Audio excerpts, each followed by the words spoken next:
Como eu prometi para vocês, se vocês estão aguardando com desusada expectativa, eu vou colocar no ar agora, e eu sou muito grato a ele, um dos mais importantes, se não o mais importante, médium do mundo. Estou me referindo a Divaldo Pereira Franco, mestre na doutrina espírita. O Divaldo, eu já falei no começo quantos livros psicografados ele tem. Uma coisa só que está me impressionando muito em vê-lo, Divaldo. Boa noite, Divaldo, tudo bem? Boa noite, tudo bem? Prazer em revê-lo e muito obrigado pela sua disponibilidade em elucidar o meu telespectador tudo o que está acontecendo à luz da doutrina espírita. Você não tem 93 anos, não, Divaldo? 93. Agora, em maio, eu faço 94. Você faz 94. E como é que é essa conservação sua, essa ótima aparência, que não denota 93 anos, tem algum espírito bondoso que lhe dita comportamentos aqui na Terra para poder ficar sempre bonito? Exatamente. Primeiro, amar. Depois, adorar a vida no sentido da evolução. Compreender que tudo tem uma razão fundamental. O essencial na vida é descobrir a razão pela qual nos encontramos vivendo e preencher a chamada hora vazia. Com estes elementos, uma alimentação saudável e uma vida sem desperdícios de energia, podemos prolongar a nossa existência com saúde e muito boa expressão de viver. Divaldo, eu queria falar, em primeiro lugar, sobre o seu novo livro, No Rumo da Regeneração. É o seu mais recente livro, não é? Me parece que ele traz revelações sobre a pandemia, sobre Covid-19, sobre essa, como eu diria, essa transição planetária, não é? E que foi psicografado por Manuel Filomeno de Miranda. Eu queria que você contasse um pouquinho sobre o Manuel Filomeno de Miranda. Manuel Filomeno de Miranda foi um devotado espiritista no estado da Bahia até os anos 40. Eu não tive a oportunidade de o conhecer, porque eu nasci em Feira de Santana, no interior, e quando me transferi para a capital, ele já havia desencarnado. Por volta do ano de 1970, esse espírito me apareceu, Amauri, dizendo-me que gostaria de abordar um tema de muita gravidade, que eram as obsessões, as patologias mentais, os transtornos emocionais, os desequilíbrios que o espiritismo tem como elucidar através da reencarnação. E desde então ele vem escrevendo por meu intermédio. Esse já deve ser o 12º livro. Nos últimos livros ele se dedicou, desde há 10 anos, sobre a questão da transição planetária. Porque para nós espíritas, segundo Allan Kardec, da mesma forma que nós evoluímos, os planetas nos quais habitamos evoluem. A Terra seria hoje um mundo de regeneração, de provas, de dores, uma escola de aprendizagem pela dor. Mas nós evoluímos na direção de um mundo regenerado, em que a dor não terá o aspecto da decomposição da matéria, desses dramas irreversíveis das doenças. As dores serão mais de natureza moral, esse sentimento de afetividade, enfim, um caráter menos terrível do que as dores atuais. E nesta obra ele aborda que a pandemia é periódica no mundo. Periodicamente a humanidade experimenta um castigo, entre aspas, de Deus. Mas para nós espíritas, Deus não castiga, Deus ama. E então ele libera certas injunções que correspondem à nossa vida mental, emocional, que se transformam nessas doenças terríveis, como a gripe espanhola, a peste negra e, recentemente, outras epidemias que não chegaram a ser pandêmicas. Então, a pandemia atual está sustentada em nossas mentes. A criatura humana desenvolveu-se muito intelectualmente, mas não no sentido ético, moral. Nós perdemos o equilíbrio entre o prazer e o gozar. O prazer para nós é quando vemos o inimigo cair, quando vemos o adversário sofrer.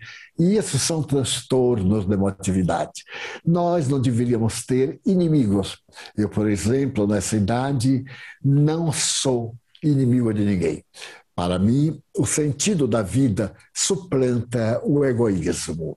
Então, nessa obra, Manuel Filomeno de Miranda nos conclama a mudar da nossa ótica de natureza mental e emocional, amar.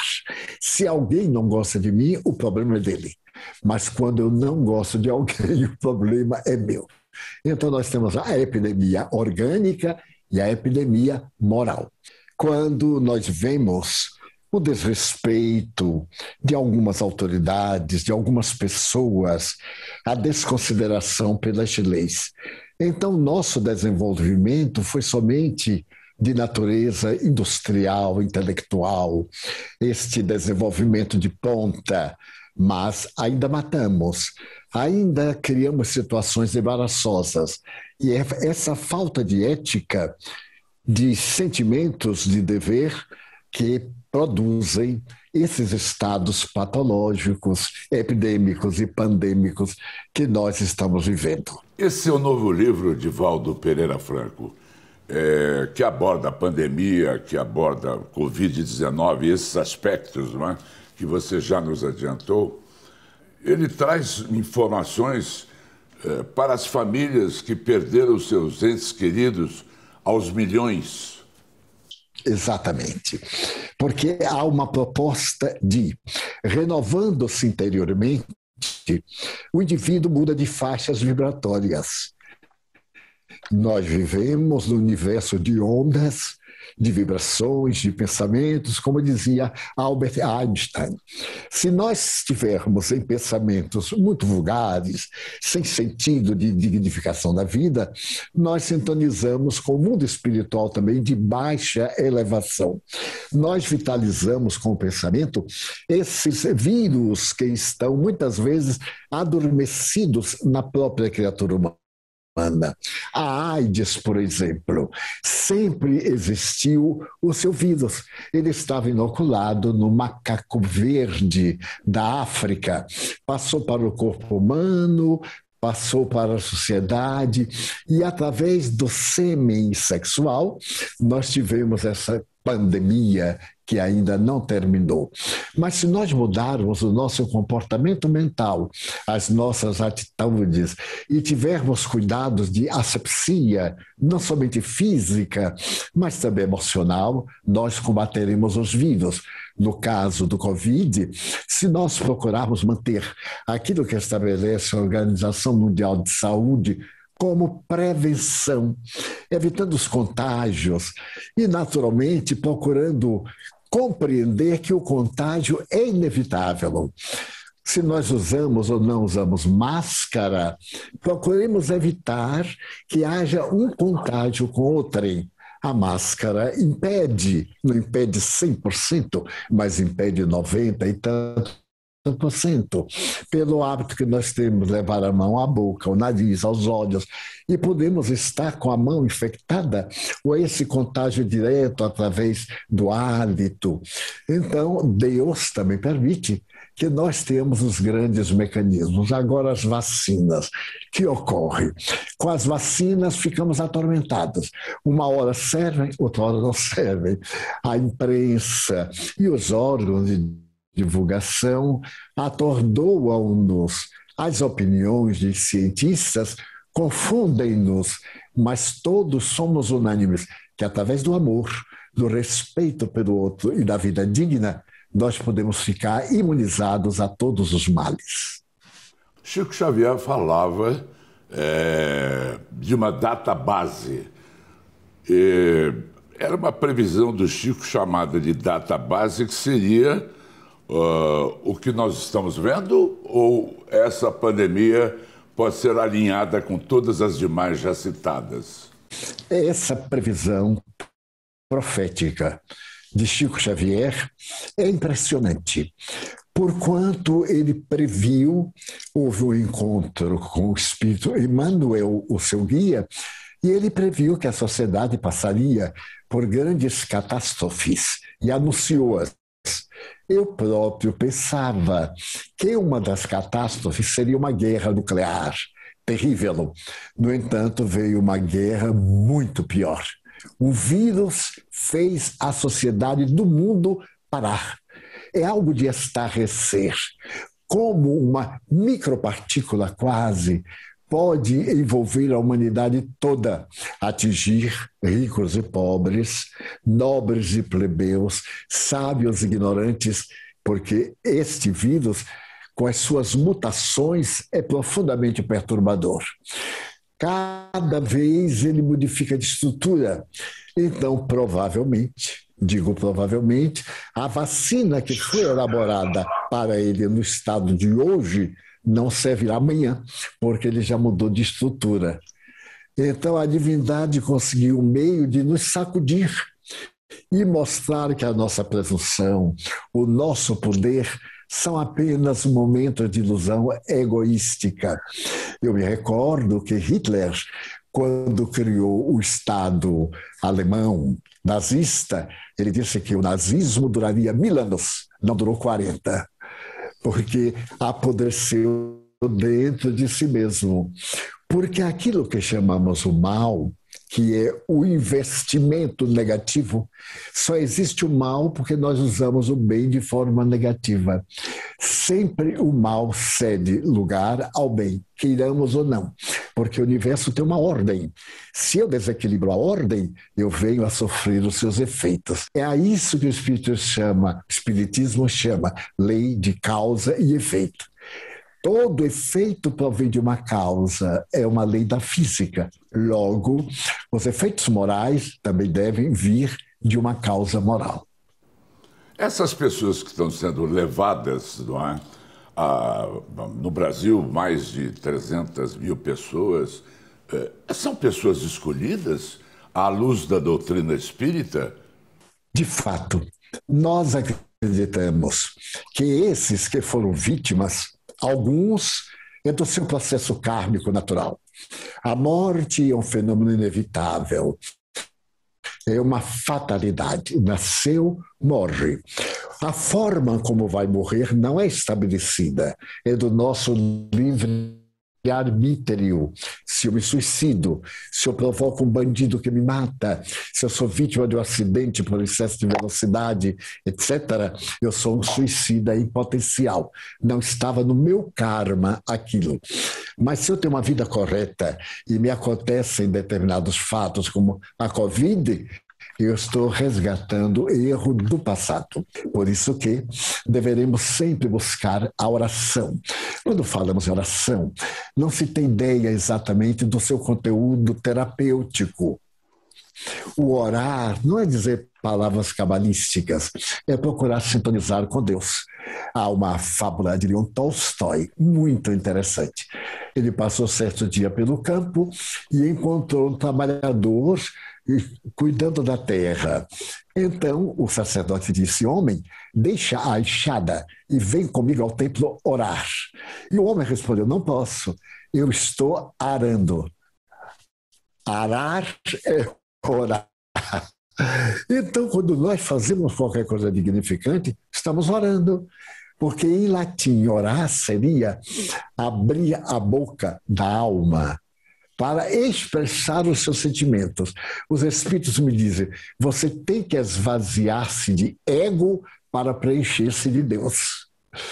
É muito interessante. Muito bonito isso, muito bonito, muito bonito. Agora, o seu livro, Divaldo, eu queria que você falasse um pouco mais do livro, porque ele é o seu mais recente livro. Eu queria que você falasse um pouco mais das coisas que você viu, que você recebeu na sua psicografia, sobre principalmente a crise, que as pessoas estão atordoadas com essa crise da Covid, querem saber o que vai acontecer. Aparece alguma luz no fim do túnel? Você já abordou isso, mas eu queria mais. Isso tem sido realmente uma bênção de Deus, porque nós tivemos ocasião de vender já, de dezembro até agora, 73 mil exemplares. Ora, sendo um livro especializado, é uma grande surpresa, porque ele vai atender pessoas que sofrem. Aqueles que perderam os familiares vão passar a ter certeza, pelos fatos narrados, de que a vida prossegue. Vamos ter a certeza de que, se nós nos vincularmos a Deus, nós seremos abençoados pela vida. O Espiritismo nos enseja, através de revelações dessa natureza, que nós poderemos ser felizes e plenos aqui na Terra. Não é uma doutrina que diz, vai ser feliz quando morrer no reino dos céus. O reino dos céus está dentro de nós. Quantas vezes você salva uma vida através de uma palavra, de uma orientação, do seu programa? Quantos casais em desesperação e, às vezes, uma opinião muda completamente. Tudo isso é o objetivo do nosso livro, convidar as pessoas a reflexionarem mais. Pense antes de agir, evite agir para pensar depois. Procure sempre agir de uma maneira que não lhe cause culpa. É curioso que o grande neuropsiquiatra Carl Gustav Jung asseverava que esses fatores são muito dissolventes, o que deu lugar ao outro neuropsiquiatra, que é Viktor Frankl, o grande psiquiatra austríaco, a dizer que nós somos atormentados por 3 fatores. O primeiro fator é a culpa, o segundo, o sofrimento, o terceiro, a morte. Quase todos nós trazemos, conscientemente ou não, a culpa. A culpa é responsável da timidez da criatura humana, da permanente suspeita do seu íntimo. No inconsciente profundo há alguma culpa, fora aquelas culpas naturais dos nossos atos. Esses terapeutas recomendam: supere a culpa. Você não é culpado, diz o meu guia espiritual, você é responsável. Porque quando o indivíduo é culpado, tem que ser punido, mas quando é responsável, ele pode ser reabilitado. Também o meu mentor espiritual diz: tire do vocabulário a palavra pecado, porque quem peca tem que ser punido. Não, você é responsável pelo acerto, é responsável pelo erro, é responsável pelo momento infeliz e pelas circunstâncias que o levam a esse estado infeliz. Então, o livro narra que um grupo de espíritos veio à Terra, principalmente estabelecendo bases aqui no Brasil, mas também em todos os países do mundo, para poder diminuir os danos emocionais, morais da Covid. E é curioso que o livro começa contando que, em determinado momento, no mundo espiritual, se ouviu um clarim, como a dizer que a Terra estava num grande perigo. Isso aconteceu durante a Segunda Guerra Mundial, em 1939. Então, esse clarim despertou os guias da humanidade que, compadecidos de nós, vieram ter conosco. E qualquer um de nós pode sentir isso em um momento de dificuldade. Procure um lugar tranquilo, cerre os olhos, entre em você mesmo. Porque dizia com propriedade Buda: quem está muito preocupado com o fora está dormindo. Quem entra em si está iluminado. Então se pergunte: o que eu posso fazer ainda? Qual é a melhor maneira? Não agir por impulso. Toda vez que a gente age por impulso, arrepende-se depois. Então, não dê a resposta agora, deixe para dar a resposta amanhã, porque até amanhã ficamos com a cabeça fria, ou a pessoa muda de opinião. Divaldo, eu não posso deixar de te perguntar, você está a par naturalmente, sobre o caso desse menino Henry, não é? Esse anjinho Henry, que está comovendo o Brasil e o desenrolar das investigações. Você tem alguma opinião do que você tem visto sobre o menino Henry? É difícil da gente entender a ocorrência dessa natureza. Ocorre sempre, mas a gente ainda não está acostumado. Ainda existem sentimentos de amor e de bondade, o que nos provoca a ver este caso como sendo uma exceção, uma aberração no atual estado de cultura e de civilização. Então, a psiquiatria é o único meio de explicar, é uma patologia. O indivíduo tem um transtorno antissocial que ele mascara muito bem, mas às ocultas ele é um doente mental. É a única forma de entendermos. Se entender até agora. Eu queria que você falasse um pouquinho de João de Deus também. João de Deus, que eu entrevistei até neste programa, porque achava que ele realmente fazia o bem das pessoas, não é? Você tem uma opinião formada sobre os desvios de João de Deus também, naquelas proporções?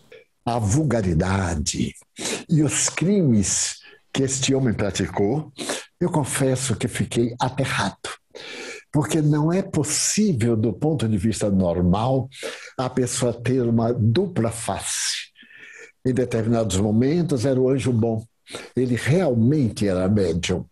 Ele conseguiu realizar fenômenos maravilhosos. Realmente porque ele era médium? Realmente ele era médium, na sua opinião? Era. Durante um tempo em que ele pôde manter o equilíbrio moral, ele se tornou médium dos bons espíritos. Mas diante das suas falhas pessoais, dos seus distúrbios sexuais, ele desviou a mente e passou a ser médium de espíritos vulgares, espíritos maus, perdeu o controle e, naturalmente, perde também a mediunidade. A mediunidade é uma faculdade que você tem, que eu tenho, que outros temos.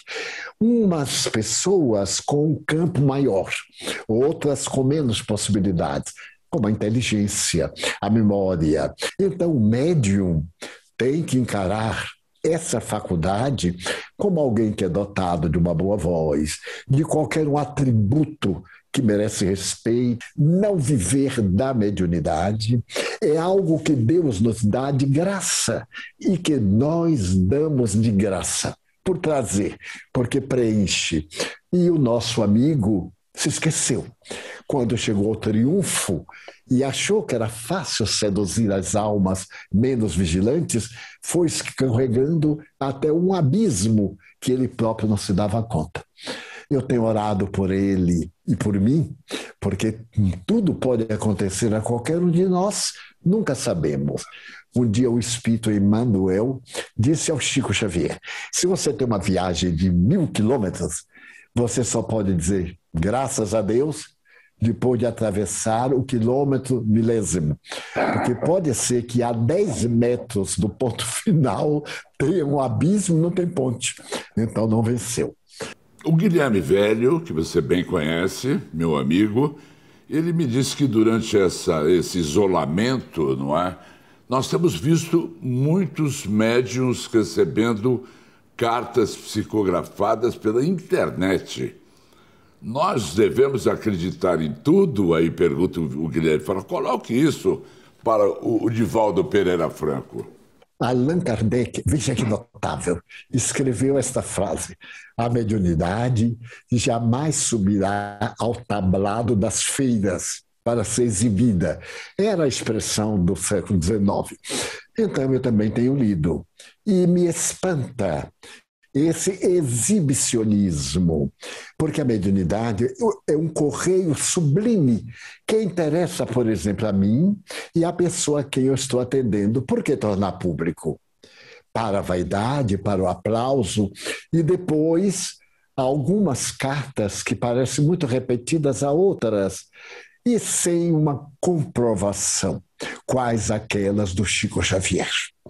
Então, nós deveríamos usar o bom senso. Eu sou espírita, mas não sou bobo para acreditar em tudo. O espiritismo é racional e nos exige muita reflexão.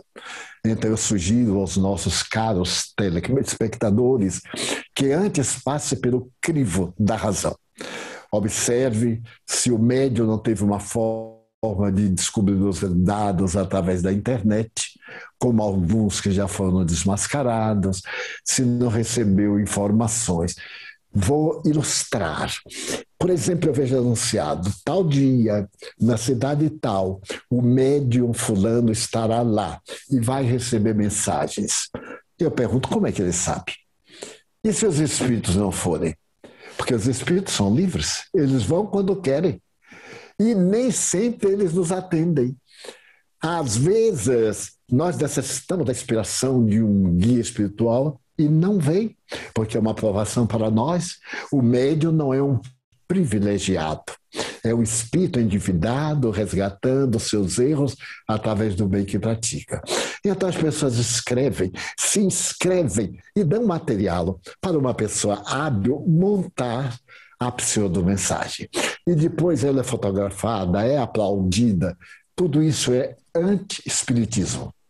Olha, muito obrigado, Divaldo. Eu ficaria aqui infinitamente conversando com você, que cada frase sua é um ensinamento, uma forma de despertar uma visão nova desses múltiplos ângulos com os quais a gente tem que conviver.